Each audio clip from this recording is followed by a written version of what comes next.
Em nome do Pai, do Filho e do Espírito Santo. Amém. Ave Maria, cheia de graça, o Senhor é convosco, bendita sois vós entre as mulheres, e bendito é o fruto do vosso ventre, Jesus. Santa Maria, Mãe de Deus, rogai por nós, pecadores, agora e na hora de nossa morte. Amém. Servo de Deus, Padre Júlio Maria de Lombardi, intercedei por nós. Em nome do Pai, do Filho e do Espírito Santo. Amém. Olá, meus caros irmãos e irmãs. Enfim, chegamos ao vídeo no qual nós iremos tratar um pouco das primeiras impressões do Padre Júlio Maria em Macapá, sua chegada em Macapá, seu destino derradeiro, pelo menos por enquanto, porque, como já falei, o seu destino final mesmo é o céu, né? Em 1944, mas depois, em 1928, ele irá para Manhumirim. Mas agora, nós estamos em viagem com o Padre Júlio Maria de Belém para Macapá. Ele sai de Belém na embarcação no vapor Silva Cunha, no dia 22 de fevereiro de 1913, né? E vai chegar, né? Teve ali várias experiências, ele narra alguns acontecimentos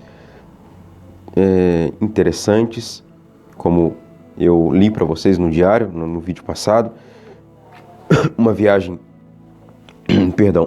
de 5 dias, e no dia 27 de fevereiro de 1913, eis que o Padre Júlio Maria começa a descrever a sua chegada em Macapá. Nós estamos aqui no nosso diário, na quarta parte, o termo da viagem.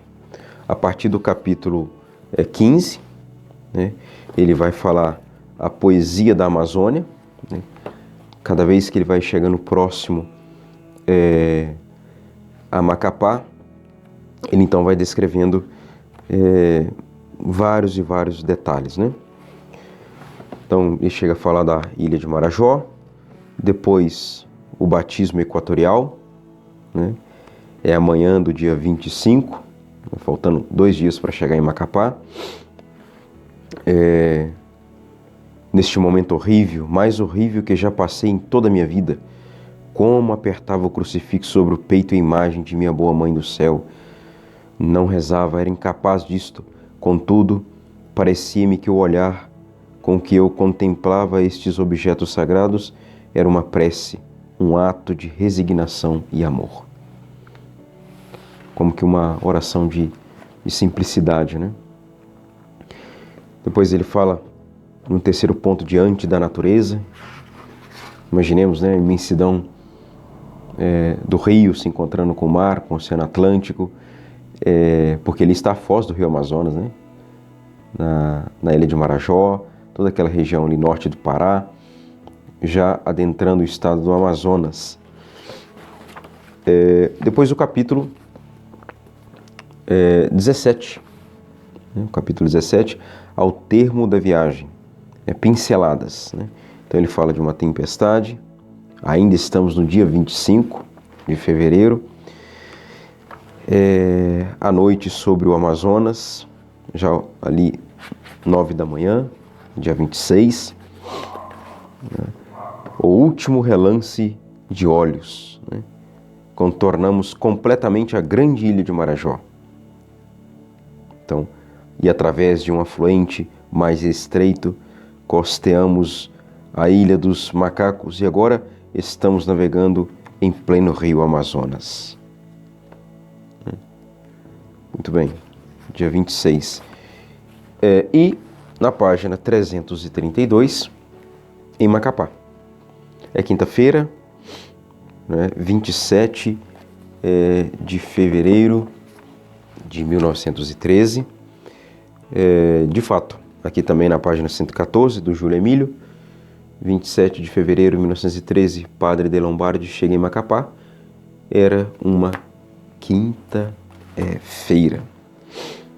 E ele vai, como sempre, como eu já disse, como fez em outras localidades, Recife, aliás, fez lá no porto de Antuérpia a descrição minuciosa, depois Lisboa, a descrição do navio, Lisboa, Porto, Ilha da Madeira, Recife, Olinda, não é? E agora Belém e agora Macapá, né? Enfim, ele chega na cidade para a qual a sua congregação havia enviado, né? Cumprindo então a sua missão, né? A sua obediência. Vamos, estamos no Brasil. Essa fala aqui é interessante, 334, porque quando ele chega em Macapá, deixa eu deixar até marcado aqui, quando ele chega a Macapá, o padre Laut, também não sei se a pronúncia é essa, quando ele chegou, o padre Laut foi recebê-lo, né? E o padre Laut, pensando que o seu confrade, que o padre Júlio não sabia ali, é justo, né?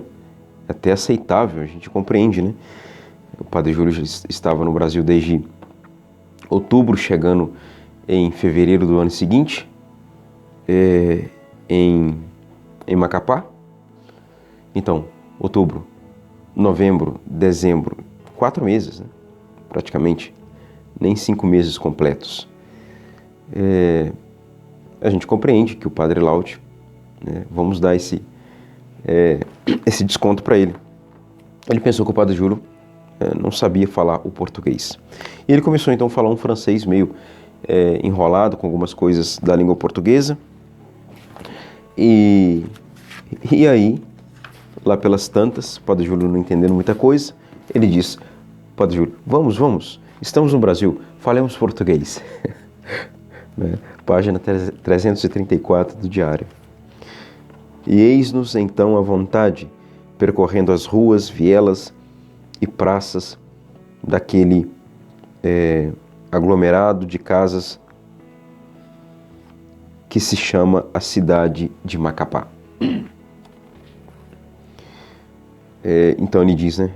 Não imagine uma cidade europeia, todas as casas são baixas, pequenas, de paredes sem desempeno, fora do prumo e sem esquadro. São construídas de tijolos e rebocadas. Na maioria, são caiadas, o que lhes dá de longe uma certa aparência. Todavia, de perto, deixam ver o grotesco do acabamento. Então ele já começa a falar de tudo aquilo que ele está observando. E a partir da página 336, né, ele fez essas primeiras observações. E a primeira visita que ele desejou realizar, né, adivinhe qual foi? A Nosso Senhor Sacramentado, né? Nossa primeira visita foi, ele usa uma expressão belíssima, né? Foi ao divino prisioneiro, lamentavelmente tão abandonado nestas regiões. Entretanto, no santuário, onde não pude conter uma exclamação: que igreja bonita! E de fato é uma das mais belas que encontrei até agora nesta terra brasileira. É simples e muito simples mesmo, e por conseguinte, sem pormenores arquitetônicos. Mas esta simplicidade lhe comunica algo de majestoso, quase misterioso. Aí vai descrever as dimensões da igreja, o altar-mor e tudo isso. Bom, depois ele vai também conhecer a igreja da qual ele será o novo responsável, pároco, né, ou vigário de Macapá, que é a igreja matriz de São José, né? Ele, grande devoto de São José, vai propagar ainda mais a devoção a São José. Lembrem-se que o pai dele era chamado de o Bom José, né? Então, essa grande devoção que o padre Júlio também tinha a São José. Então, lá na praça, né, da velha Macapá, estava a igrejinha dedicada a São José. E a situação de Macapá, naquela época, veja, 1913, imagina, Macapá, Amazonas, ele descreve, então, né, o juízo crítico de Lombardi foi talvez ali precipitado. Né? No entanto, alguns meses depois, apontando os primeiros resultados, ele faz uma descrição. Né? Temos aqui na página, a partir da página 211 da biografia, ele diz: a nossa chegada por aqui não havia coisa alguma que indicasse verdadeiro cristianismo. A igreja aí estava, quase sempre abandonada e fechada, sem sacerdote permanente, registrando apenas 5 comunhões. Interessante porque quando ele chega a Manhumirim, celebra a sua primeira missa, apenas 5 pessoas comungaram. E não era só isso. A verdade é que Macapá se apresentava aos poucos diante de seus olhos com um aspecto terrificante. Muitos anos depois, ele o assegurou. Só havia ali ignorância e corrupção dos costumes. E o pior é que a degradação moral se alastrava sobremodo entre as mulheres. Era moralmente lastimável o estado de abandono das meninas, sem educação materna e sem formação religiosa necessária, e em perigo de perda da inocência em idade ainda precoce. Então veja a terrível mesmo, né, lastimável situação de Macapá. Ele até chega a citar São João Maria Vianney, né, na página 216. O santo Curadás disse que, deixando-se uma cidade sem sacerdote durante uns 50 anos, adorariam nela os animais sem razão. E de fato, assim estava, assim era, né, a situação da pequena cidade de Macapá, né? Não tão pequena assim, né? Então, ele vai descrevendo que havia ali muitas doenças, né? Desde pneumonia, amarelão, até a lepra. Doenças terríveis. Então, o Padre Júlio Maria, através disso, ele começou a utilizar o quê? A utilizar do seu conhecimento, né? Da sua técnica de medicina. Não sei se vocês irão recordar, quando o Padre Júlio Maria, antes de ir para a África, como irmão consagrado, né, o Pitato Maria, em 1895, lá na casa da sua mãe, né, dos familiares, fazendo a despedida, ele estava lá conversando. No momento, ele estava conversando com sua prima, na porta lá da casa. E quando ele entra para dentro de casa, sua mãe deu-lhe um tapa, brigou com ele, achou aquele estranho, um homem que iria se consagrar a Deus, se tornar religioso, de conversa ali a sós, num canto com uma prima. E na verdade, depois a mãe dele, né, descobriu que não tinha nada demais. O Padre Júlio estava ensinando para ela, veja, ele ainda era jovem, ensinando para ela alguns remédios caseiros, né, para dor de cabeça e etc. Então ele já tinha ali algumas noções. Ele vai aprimorar isso, é claro, lá na Argélia, né, e aprimorou bastante, a tal ponto que ele começou a utilizar desses conhecimentos de medicina, onde ele mesmo preparava esse medicamento em sua farmácia particular, né? Tanto a igreja de São José e Macapá como um todo, mas também a casa onde ele vai se abrigar, ali próximo, bem ao lado da igrejinha de São José, tudo muito simples, assim como ele encontrou a simplicidade e a pobreza na África, depois em Grave, na Holanda, na casa-mãe dos missionários da Sagrada Família, depois também a simplicidade, a pobreza em Wacken, né, na Bélgica, e agora não será diferente em Macapá, né?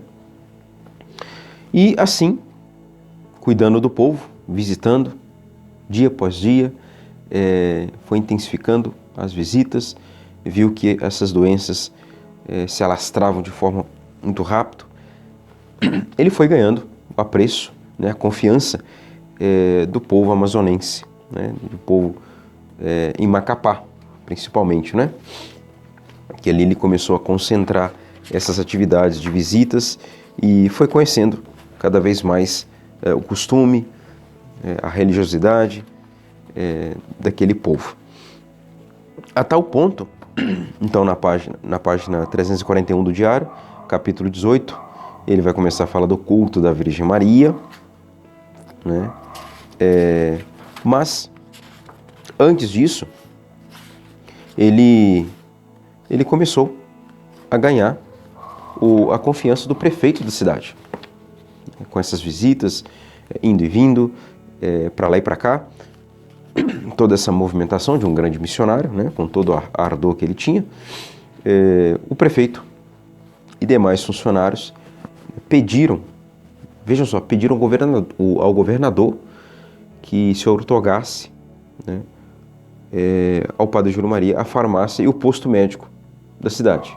Vamos outorgar, vamos entregar para ele não só a farmácia, mas também o posto médico. Com todo o conhecimento e dedicação que o Padre Júlio Maria tinha, né?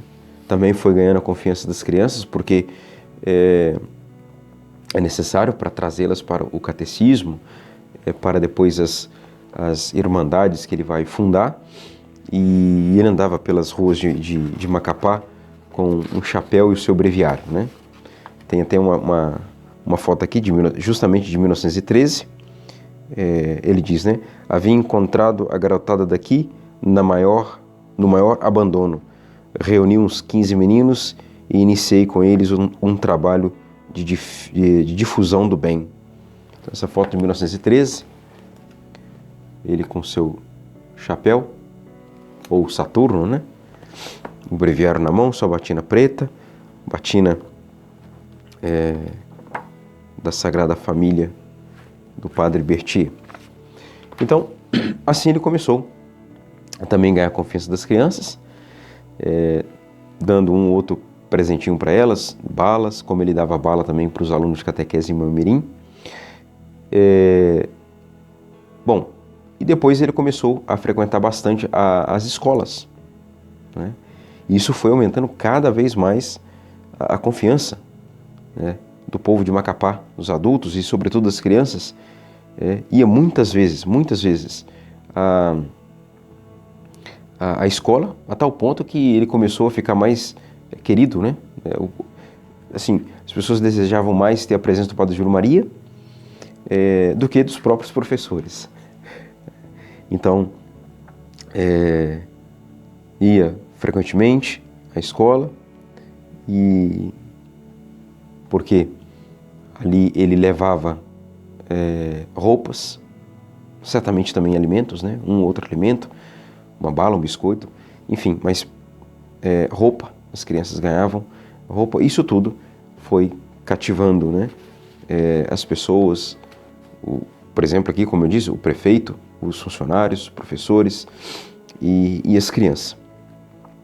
Então, vendo que muitas crianças viviam abandonadas, né, à mercê ali de doenças, de imoralidades, ele resolve então, ele tem uma ideia de fundar uma escola, né? Começou de início com 70 alunos, né? E tinha o quê? Formação. Essa formação era de conhecimentos gerais e catequese, claro, né? Catequese. E aí ele vai começar a falar do papel da Virgem Maria para com a sua nova missão, que é aquela escola, e também para com as crianças. A partir da página 348, ele começa a falar do papel da Virgem Maria procurando conhecer as causas da decadência deste povo, minha primeira pergunta foi esta: tem ainda veneração pela Santíssima Virgem? A Santíssima Virgem, este nome lhes é quase desconhecido. Veneram ainda São José, São Sebastião, São Benedito, São Mauro, São Raimundo, mas da Santíssima Virgem não falam mais. Não pude conter uma lágrima que me umedeceu as pálpebras e, independente de minha vontade, me assomou aos olhos. Maria não é mais amada por esta gente. Oh, então compreendo, exclamei, é um povo perdido. Coitados, sim, é um povo perdido, a menos que os façamos redescobrir o amor à Virgem Imaculada. Este povo está morto e jaz num túmulo, como Lázaro já entrou em putrefação. E ele continua: os santos não cessam de dizer que a devoção à Mãe de Deus é um sinal de predestinação. E a Igreja não hesita em nos colocar nos lábios essas palavras inauditas. Foi ela que destruiu todas as heresias. Ela é mais terrível do que um exército organizado em linha de batalha. Encontram-se de quando em vez pessoas que julgam exagerados esses louvores e que pensam que se pode ser e continuar bom cristão sem a mediação de Maria. Erro. Diante da ruína de um povo que perdeu a fé, a gente sente o sangue do coração subir aos olhos para chorar o erro daqueles que acham exagerado o culto de Maria. Creem também que a exaltamos por demais, que há um entusiasmo exagerado nas manifestações do povo pela Mãe do Céu. Oh, se eles soubessem o abismo infernal que cavam nas almas essas suas palavras envenenadas, se pudessem ver como o demônio lhe sorri quando suas línguas proferem tais críticas. Só no céu Deus lhe conceda a graça de entrar lá um dia. Só no céu é que verão o que fizeram de mal e a desgraça em que caíram. Lá compreenderão o que deveriam ter compreendido aqui na terra, que o amor a Maria é a salvaguarda de nossa fé. Que quando se tem amor a Maria, há sempre a esperança de retorno. Mas quando ao contrário, a Virgem deixou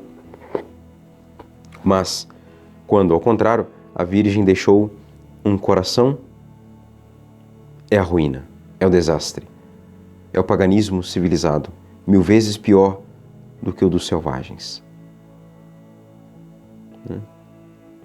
Não quero argumentar, exponho apenas fatos, todavia fatos que escrevo com minhas lágrimas. Então, ele começa a fazer toda essa catequese sobre a Virgem Maria, com as crianças principalmente, e aí no ponto 3 ele vai descrever experiências extraordinárias, né? A Virgem e as crianças.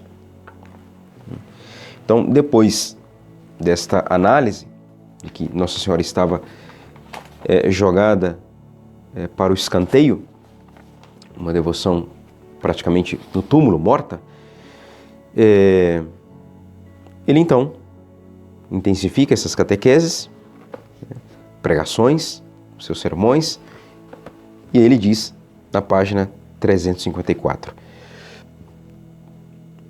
a Mãe de Jesus está relegada a um plano secundário. E não hesito em dizer que é a causa da completa decadência do povo amazonense. Veja bem, palavras fortes. O mal está aí. O primeiro dos remédios é tornar a colocar a Mãe de Deus sobre seu pedestal. Não será então o momento em que Jesus Cristo reinará aqui como mestre?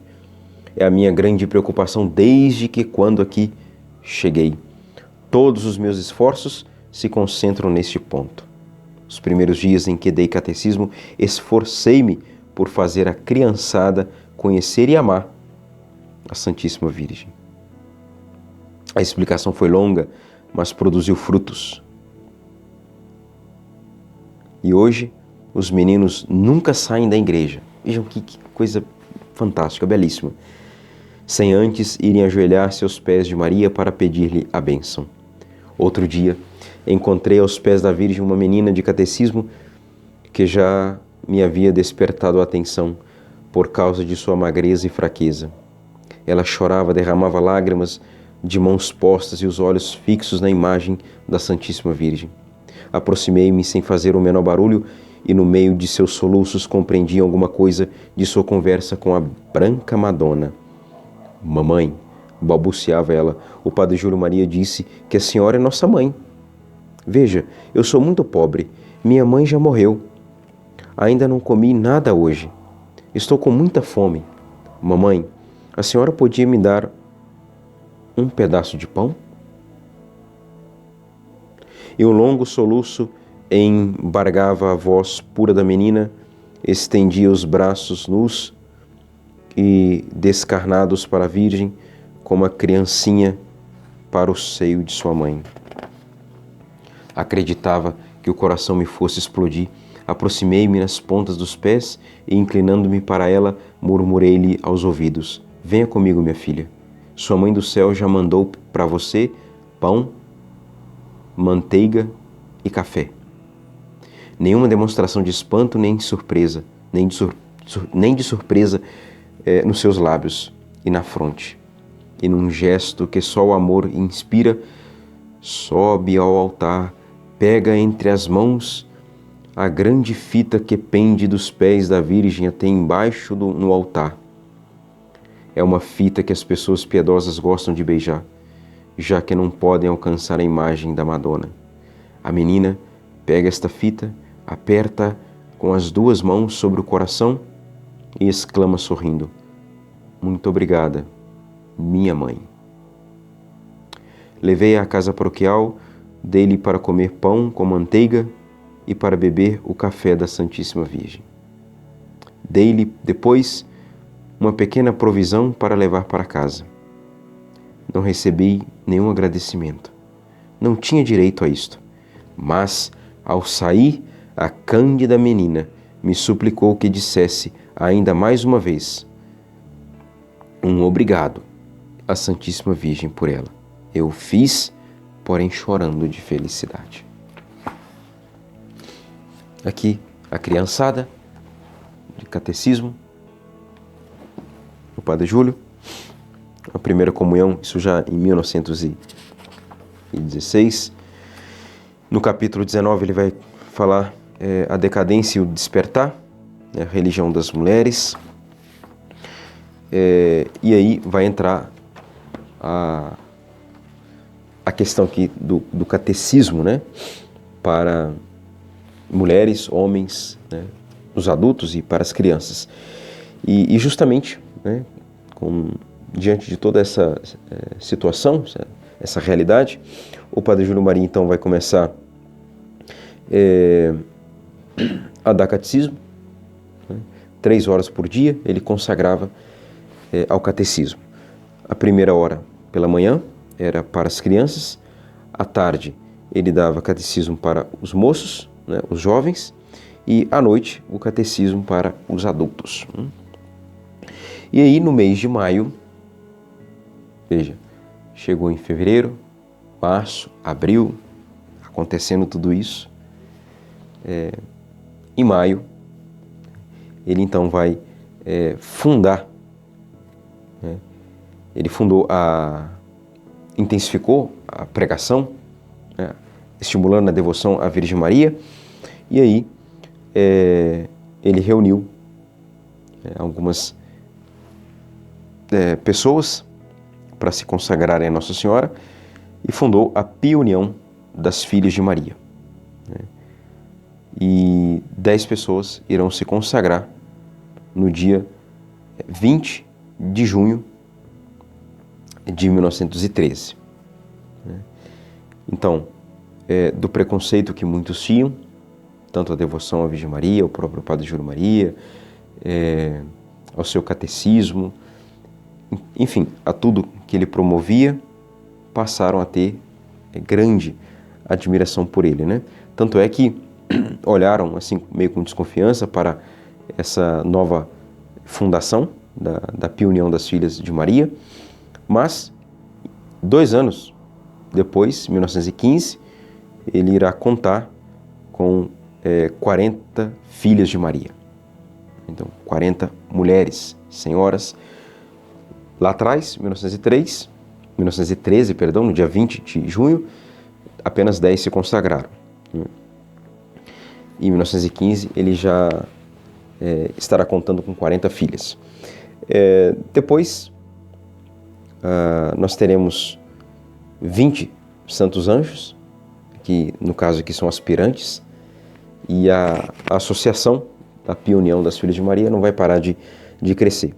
Depois das Filhas de Maria, foram criadas, né, outras 5 irmandades. Nós temos aqui na página 219 da biografia, ele fala então dessas 5 irmandades, né?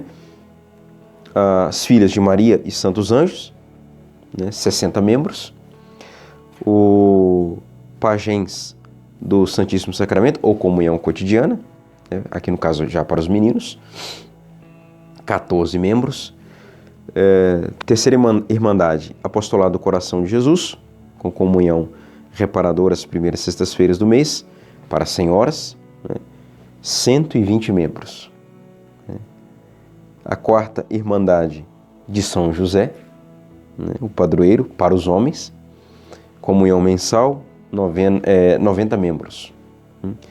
E a quinta e última Irmandade, pelo menos nesse meio tempo aí, né, de 2 anos já em Macapá, a Irmandade de Nossa Senhora do Rosário, homens, senhoras e meninos, comunhão mensal, 95 membros, né? Olha, então, que providência, que maravilha. Bom, e assim foi um pouco do início da vida do Padre Júlio Maria em Macapá, em 1913. Na página 220, né, diante de toda essa situação, ele diz, né, que o melhor meio de fazer reinar Jesus é estender o reino de Maria. Então, com todos esses membros, 60 membros, as filhas de Maria, da Pia União, depois 14 membros da Comunhão Cotidiana, 120 membros do Apostolado da Oração do Coração de Jesus, 90 membros da Irmandade de São José, mais 95 de Nossa Senhora do Rosário, a sua escola lá com o catecismo também. Tudo isso, ele diz, o melhor meio de fazer reinar Jesus é estender o reino de Maria.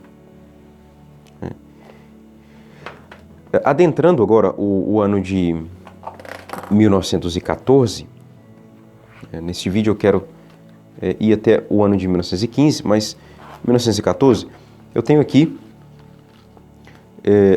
alguns, um livreto, né? Um livreto de 40 páginas, intitulado de Alguns Artigos do Padre Júlio Maria de Lombardi no Norte do Brasil. Macapá, Belém, de 1914 a 1934. Juiz de Fora, agosto de 1982, de autoria do Dr. Ivan Fornazier Cavalieri. Já comentei um pouco sobre ele. Então ele fez uma pesquisa, né, como eu já disse, ampla, vastíssima, sobre principalmente aqui as publicações, artigos do Padre Júlio Maria no norte, né, norte e nordeste do Brasil. E aqui na página 10, então, artigos escritos pelo Padre Júlio e publicados na revista Voz de Nazaré. Depois isso vai se tornar livro. Eu irei, no próximo vídeo, falar do livro, de outros livros do Padre Júlio, né? Eu vou citar somente um hoje, neste vídeo, né? Então, ele escrevia para a revista Voz de Nazaré, em Belém do Pará. E aí o Dr. Ivan colocou, né, o ano das publicações, o mês, o número, os títulos dos artigos, notícias da revista e depois observações pessoais que ele faz, né? Bom, para não estender muito aqui essas primeiras impressões, os primeiros acontecimentos do Padre Júlio em Macapá, ele coloca que no ano de 1914 ocorreu então aqui uma publicação, né, a primeira publicação, em novembro de 1914, número 23. O título é A Virgem de Nazaré, Exemplo de Virtudes, Introdução. Depois tem um outro artigo, praticamente um mês depois, é 24 de dezembro, A Cidade de Nazaré. O livro que eu queria mencionar, mostrar neste vídeo, porque ele diz aqui, Dr. Ivan, que com os 30 primeiros artigos que o Padre Júlio escreveu para a revista, de números, do número 23 a 53, data de novembro de 1914, né, a maio de 1917. Né? Então, compõe um livro de mais ou menos 300 páginas e sob o título de Os Ensinamentos de Nazaré. Então, está aqui, né, pela editora Minha Biblioteca Católica, saiu como o título, né, com o título de Ensinamentos da Sagrada Família. Tem aqui, são, pegando o índice do livro, nós iremos ver que são 33 dias de meditação, né, com a Sagrada Família de Nazaré. Então, de fato, uma obra aí de aproximadamente 300 páginas, os ensinamentos de Nazaré. Depois tem a publicação A Virgem de Nazaré, A Voz de Nazaré também, né? outro livro, outra publicação, mas mostrarei no próximo vídeo, se Deus quiser. Por hora, né, eu quis transmitir para vocês esses primeiros acontecimentos, essas primeiras observações que o Padre Júlio Maria foi realizando, foi transcrevendo para tanto o seu diário, né, suas anotações, enfim. Por último, ainda dentro desses 2 primeiros anos, 1913 e 1914, e também 1915, né, porque depois eu vou, no próximo vídeo, já adentrar o ano de 1916, que aí sim é a fundação das Cordes Marianas, mas tem uma passagem interessante, né? Aqui na página 220, Dom Antônio chega a citar o ano de 1915, 31 de maio, que o Padre Júlio Maria de Lombardi, então, chegou a mencionar essa frase que eu disse, né? O melhor meio de reinar, de fazer reinar Jesus, é estender o reino de Maria. Então aqui, nós estamos já em 31 de maio de 1915, página 220. Então, 1913, 1914, começa suas publicações na revista aqui como ele diz, né? Deixa eu pegar aqui novamente, na página 10, isso, na revista Voz de Nazaré, 1914. Em 1915, ele já faz toda uma avaliação desse seu apostolado, esses primeiros anos em Macapá, demonstrou lá a quantidade de membros, as irmandades, e quero finalizar com mostrando um pouco da virtude da prudência do Padre Júlio, né? Com toda essa fama, com toda essa sabedoria, essa dedicação. Na página 221, certa família das mais ilustres de Macapá apresentou-lhe a filha de 15 anos, pedindo-lhe para completar o curso de piano, sabendo conhecedor da música e possuidor do bom gosto. A família sabia, né, dessa cultura que o Padre Júlio carregava, né? Recusou-se ele simplesmente. Mais tarde, confidenciou às suas filhas espirituais tê-lo feito por não se querer expor ao perigo de cometer sequer uma pequena imodéstia. Né? Por Maria e com Maria, sobraçava todos os trabalhos apostólicos. Né?